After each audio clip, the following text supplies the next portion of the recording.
오늘 2심 재판에 출석을 합니다.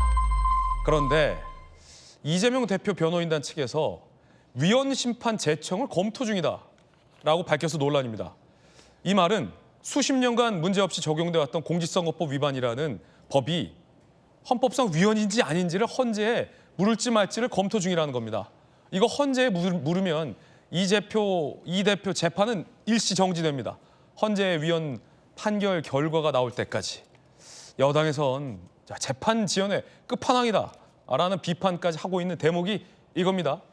앞서 김주영 의원이 조급해하지 마라라는 말이 계속해서 메아리처럼 들리기도 하는데요. 함께 보시죠. 공직선거법 위반 징역 1년, 집유 2년을 받은 이재명 대표. 징역형 집행유예 확정 시 의원직 상실, 대표직 상실, 대선 출마 불가. 당이 엄청난 몇백억을 토해내야 되죠. 3월 안에 2심 결론 나올 거라는 관측이 지배적인 상황입니다. 최근 2심 재판부가 다른 새로운 재판 받지 않겠다라고 법원이 이걸 들어줬죠. 자, 이 2심 결론을 코앞에 두고 이 대표 변호인단이 검토 중이라는 건 이겁니다.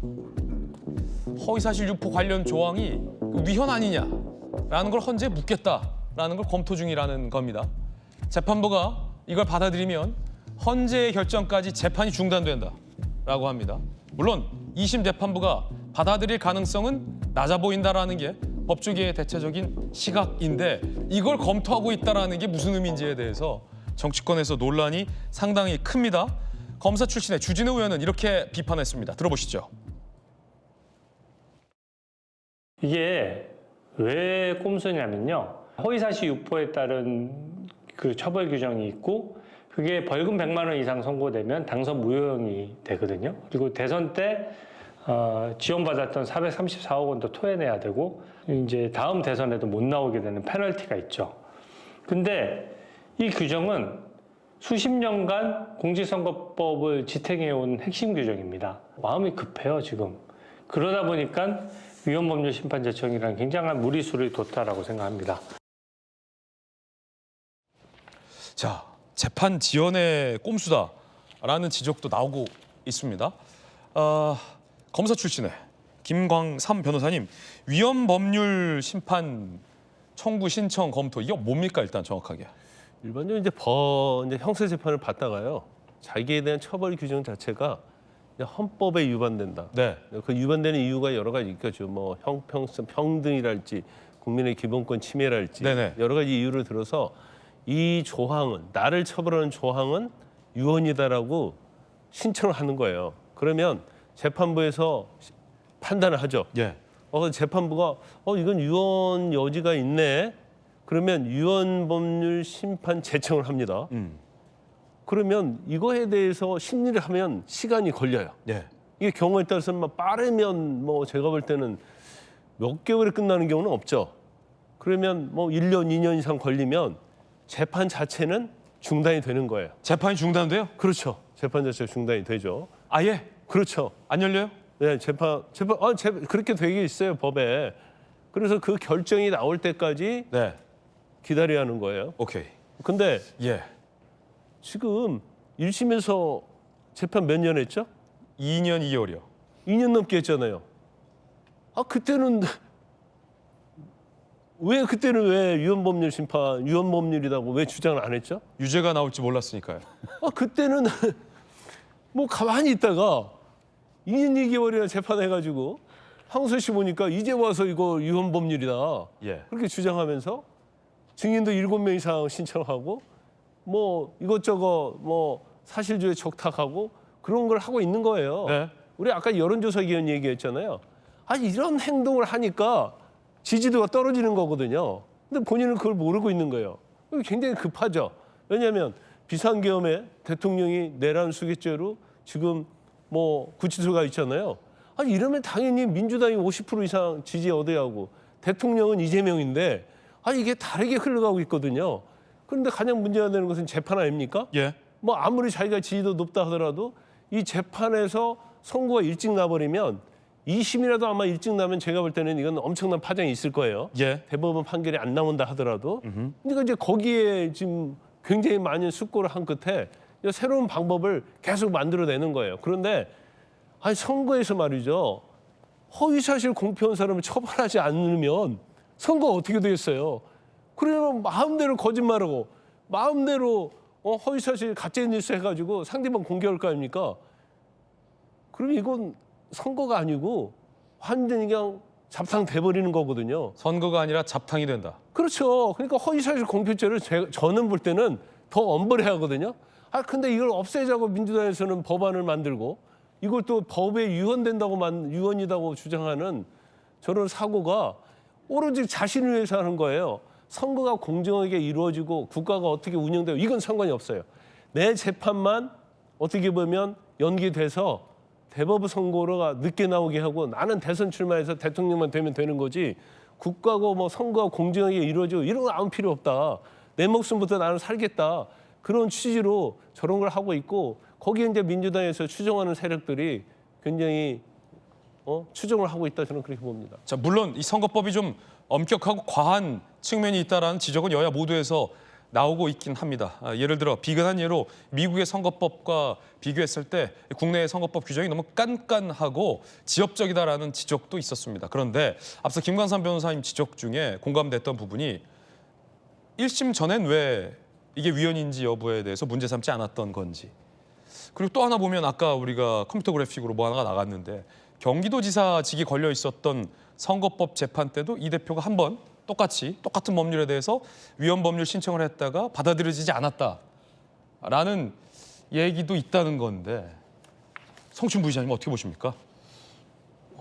일단 아까 말씀드린 그 타이밍 얘기를 또 해야 될 것 같네요. 그러니까 타이밍 얘기. 예, 타이밍 아까 말씀드린 것처럼 이거 앵커 말이 맞습니다. 하려면 1심 때 했었어야죠. 그리고 미국 선거에서 우리가 지금 지난 대선을 보지 않았습니까? 그때 트럼프 지금 대통령이 당시 토론회 때 30분 동안 20번의 거짓말을 했다고 했었나요? 뭐 엄청나게 많은 거짓말을 하더라도 처벌을 받지 않고 결국 대통령이 되는 모습 그런 것들을 보면서 그걸 바람직하다고 보지는 않잖아요. 그렇기 때문에 지금 이런 타이밍에서 저런 얘기를 하는 것이 과연 적절한가?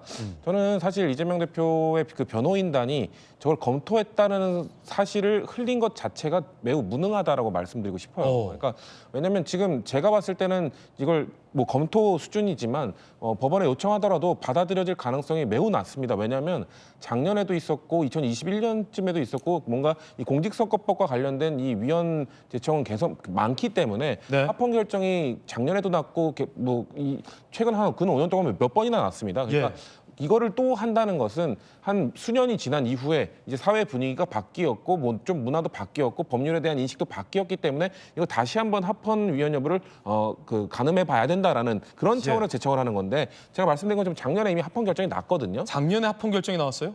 작년에도 있었고 21년에도 있었고 네. 그러니까 이 공직선거법 250조를 둘러싼 이 위헌 얘기는 계속 있습니다. 사실 이걸로 인해서 처벌받은 사람들이 계속해서 이거 위헌 신청을 하기 때문에 이것과 관련된 논쟁은 계속 있고 계속 검토가 되었던 부분이기 때문에 만약에 정말 이 검토한 거를 의도하지 않게 흘렸다면 그러면 저는 그 변호인단의 무능이라고 생각합니다. 무능이다. 왜냐하면 이건 지금 제출을 하지 않았지만 지금 검찰 쪽에서 오히려 제출했거든요. 혹시 이런 신청이 들어오면은 우리 이런 것 때문에 반대합니다라고 검찰이 반대 그걸 제출한 걸로 알고 있는데 변호인단이 그냥 우리는 검토한 적도 없다라고 말해서 했어야죠.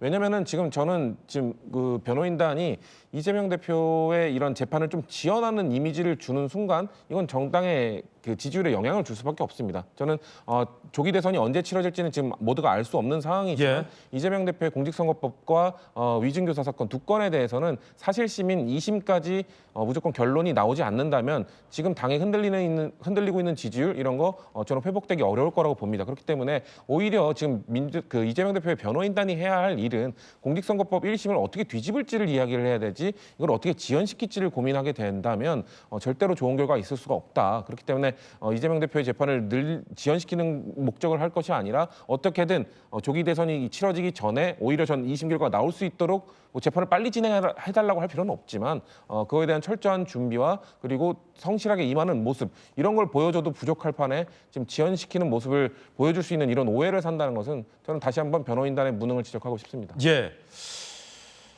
자, 성치훈 부의장, 선거법 위헌 검토는 이 대표 변호인단 무능. 오늘의 돌직구 자막도 좀 저희가 띄워드리고 있습니다. 재판 지연 논란과 관련해서 항소심을 앞두고 이 대표 측이 증인을 여러 명 신청한다는 얘기도 나옵니다. 자, 이재명 대표 측 증인 신청서 7건, 증거 제출서 1건, 문서 송부 촉탁 신청 4건 등등. 자, 증인을 줄줄이 신청하겠다. 이게 사실은 심플한 재판인데 두 가지 발언이 허위냐 아니냐와 관련해서 1심 때 없었던 증인을 추가로 7건을 신청하겠다라고 나와서 논란이 일고 있습니다. 자, 그러자 여당에선 이런 비판을 했습니다. 1심에서 충분히 다뤄진 쟁점 관련해서 중복 신청이 있을 것이다. 재판 지연 꼼수에 새 역사를 쓰고 있다라고 비판하고 있습니다. 기자 시절 또 이 법조 오랜 법조 출입을 했었던 안용환 의원님, 가장 큰 논란은 뭐 그거 같아요. 뭐 증인 많이 신청할 것이다 뻔히 예상됐던 지점인데 수십 년간 문제가 없었다는 공직선거법을 왜 갑자기 지금 2심을 앞두고 가장 타이밍의 싸움이잖아요. 대통령의 탄핵 결과가 먼저냐, 이 대표의 2심 판결이 먼저냐에 따라서 향후 있을지 없을지는 모르지만 대선 국면에서 정말 유불리가 굉장히 민감한 그런 상황인데 수십 년간 문제 없었던 법을 왜 이제 와서 위원을 또 검토하는지, 도지사 때 이어서 그 부분이 너무 속이 빤히 보이는 것 아니냐. 뭐 여당에서는 재판 지연에 재판 꼼수에 새 역사를 쓰고 있다 뭐 이런 비판 나오는데 법조 팀장 출신 어떻게 보십니까? 일단 마음이 급한 것 같습니다. 최근에 제가 모 언론사의 법조 출입 기자와 통화를 한 적이 있어요. 이 기자는 이재명 대표의 재판을 매일 가는 사람입니다. 사실 이재명 대표는 오늘 이제 뭐 공직선거법 2심 재판에서 간다고 하지만 일주일에 두세 차례 지금 법정에 나가고 있습니다. 네네. 뭐 보도는 안 되고 있지만요. 그런데 계속 얼굴 표정이 어두워지고 있는 것을 자기가 계속 느낀답니다. 점점 어두워진다는 것이죠. 우리들 뭐 옛날 원님 재판 이런 말 있습니다. 네 죄는 네가 알렸다. 사실 자기 죄는 자기가 제일 잘합니다. 특히 거짓말과 관련된 죄, 이재명 대표가 아는지 모르는지 뭐 이런 거 아니겠습니까? 지금 네네. 공직선거법 위반이요. 네네. 뭐 골프를 친 적이 있다 없다? 다 이 거짓말과 관련된 부분인데 이런 것은 본인이 가장 잘합니다. 그래서 본인이 이제 뭐 어떤 생각을 할지 모르겠어요. 굉장히 이건 큰일 났다고 생각했는지는 모르겠지만은 어찌됐든 굉장히 어두워지고 있다는 이야기를 말씀을 들었습니다. 그리고 이제 위헌 심판을 제청한다는 게 이건 코미디입니다. 예. 사실 만약 이게 받아들여진다면 그동안 이 법으로 의원직을 잃은 또는 뭐 자치단체장직을 잃은 수많은 사람들이 울며 통곡할 겁니다. 그렇겠군요. 왜 이재명 건 들어주고 내 건 안 들어줘? 예. 수십 명, 수백 명이 지금 저걸로 아웃된 사람들이 많이 있습니다. 그리고 사실 위헌 제청을 한다면 아마 이 이유로 할 것 같습니다. 아마 헌법이 정한 언론의 자유를 침해한 그 범위를 넘어섰다고 이 법이 이제 그렇게 주장을 할 것 같은데 그 주장대로라면은 아니 이재명의 민주당이 당신의 카톡을 넘보고 보고 있습니다가 무슨 언론의 자유를 침해한 거 그 말이 안 되는 거죠. 그걸 가지고 지나친 거라고 주장을 한다면은 사실 당신의 카톡을 뭐 보고 있습니다는 귀여운 표현입니다. 그럼에도 불구하고 그것은 제재를 해야 된다. 그리고 나와 관련된 선거법은 이건 풀어야 된다. 이건 말이 안 되는 거예요. 이율배반이다. 예, 이야말로 내로남불이죠. 그래서 지금 이재명 대표 마음이 급한 건 이해가 갑니다. 지금 앞서 김광상 변호사님도 말씀하셨지만은 3월 12일 이전에 결과가 나올 가능성이 매우 높습니다. 네. 3월 12일 이후에는 이제 재판 신규 재판을 이제 건수를 받아들인다고 한다면 예. 10일 이전에 끝내겠다는 의지를 보여준 것이죠. 그렇다면은 마음이 급하니까 헌재 재판도 서둘러라. 그렇다면 이제 또 이율 배반 내로남불입니다. 네. 왜 윤 대통령한테는 빨리빨리 재판받고 헌재가 빨리빨리 결정하도록 강요를 하고 요청을 하면서 왜 본인은 지지를 끄는 겁니까? 이게 내로남불이죠. 우리 정치권에서 볼 수 있는 전형적인 내로남불을 보여주고 있는데 어찌 됐든 이재명 대표의 마음이 매우 급하다. 그다음에 여론조사의 이제 결과들까지 나오다 보니까 지금은 잠을 깊이 잘 수 없는 상황이 아닌가 싶습니다. 네, 안용환 의원님의 개인적인 견해 전해드렸습니다.